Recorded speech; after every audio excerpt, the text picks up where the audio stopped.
السلام عليكم ورحمة الله وبركاته. نحمده ونصلي على رسوله الكريم وعلى آله وأصحابه أجمعين. আজকে আমরা আলোচনা করব বাংলাদেশের বর্তমান রাজনৈতিক প্রেক্ষাপট নিয়ে। সম্প্রতি বিএনপির মহাসচিব বর্তমান তিনি এখন মন্ত্রীর পদে আসীন আছেন, অর্থাৎ মির্জা ফখরুল ইসলাম আলমগীর। তিনি বলেছেন রাজনৈতিকভাবে জামায়াতকে নির্মূল করতে হবে। তার এই বক্তব্য অত্যন্ত হাস্যকর। অতীত থেকে শিক্ষা গ্রহণ করতে হবে বিএনপিকে তথা মির্জা ফখরুল ইসলাম আলমগীরকে। অতীতেও জামায়াতে ইসলামী ব্যাপারে ঘাতক দালাল নির্মূল কমিটি হিসেবে একটা এজেন্ডা বাস্তবায়ন তারা করেছিল, অর্থাৎ নির্মূল করতে চেয়েছিল যে ঘাতক দালাল নির্মূল কমিটি। কিন্তু যারা এটা করেছিল তারাই নির্মূল হয়ে গিয়েছে। এই ঘাতক দালাল নির্মূল কমিটির প্রধান ছিলেন জাহানারা ইমাম। সে জাহান্নামে চলে গিয়েছে। তখন ছাত্র অবস্থায় আমি তার বক্তব্য শুনেছি। তো আজকে বিএনপি তারা রাজনৈতিকভাবে বাংলাদেশ জামায়াতে ইসলামকে নির্মূল করতে চায়, শিবিরকে নির্মূল করতে চায়। বিএনপিকে বলছি, আপনারা ইতিহাস থেকে শিক্ষা গ্রহণ করুন। মির্জা ফখরুল ইসলাম আলমগীর, আপনি ইতিহাস থেকে শিক্ষা গ্রহণ করুন। বাংলাদেশ জামায়াতে ইসলামী এবং ইসলামী ছাত্র শিবির কচুরির পানা নয়, যে ঢেউ আসলেই তারা দূরে সরে চলে যাবে। বাংলাদেশ জামায়াতে ইসলামী ইসলামী ছাত্র শিবিরকে আদর্শিকভাবে কখনোই মোকাবেলা করা যাবে না। যতই ফাঁসি দেওয়া হোক, যতই হুমকি দেওয়া হোক,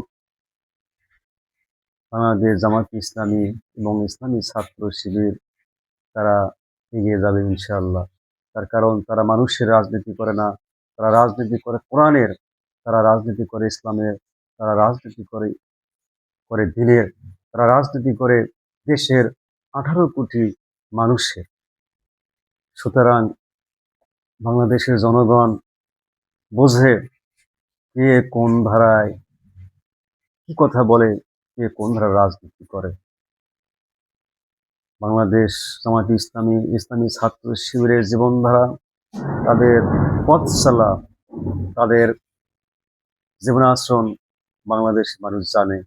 অন্যদিকে বিএনপি, আওয়ামী লীগ, অনৈসলামিক দল, তাদের জীবনধারা মানুষ জানে।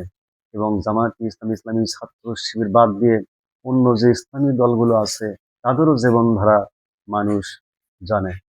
সুতরাং বিএনপির সাবেক মহাসচিব বর্তমান মন্ত্রী মির্জা ফখরুল ইসলাম আলমগীর, তিনি একটা বয়সের দ্বার প্রান্তে পৌঁছে গিয়েছেন। তিনি একবার এক কথা বলেন, ইসলামী শরিয়া আইন তিনি মানেন না, ইসলামী রাজনীতিকে তিনি হারাম মনে করেন, কোরআনের রাজনীতিকে তিনি হারাম মনে করেন। এমন একজন মানুষকে এই বাংলাদেশে রাজনীতি করে কিভাবে? তার বিরুদ্ধে মামলা করা দরকার। সে কি সব উদ্ভট কথাবার্তা বলে, হাস্যকর কথাবার্তা বলে। অতএব বিএনপিকে বলছি, মির্জা ফখরুল ইসলাম আলমগীরকে বলছি, আপনারা সাবধান হন, সাবধানভাবে কথা বলবেন। 18 কোটি মানুষ আপনাদেরকে ছাড়বে না, জনগণ আপনাদেরকে ছাড়বে না। আপনারা যদি এরকম করেন তাহলে বেশি দিন তো আপনারা রাজনীতি করতে পারবেন না। আপনাদের পার্টি তো ধিসমিস হয়ে যাবে, আপনারাই নির্মূল হয়ে যাবেন। ইতিহাসের আস্থা করে আপনারাই নেতৃত্ব হবেন ইনশাআল্লাহ।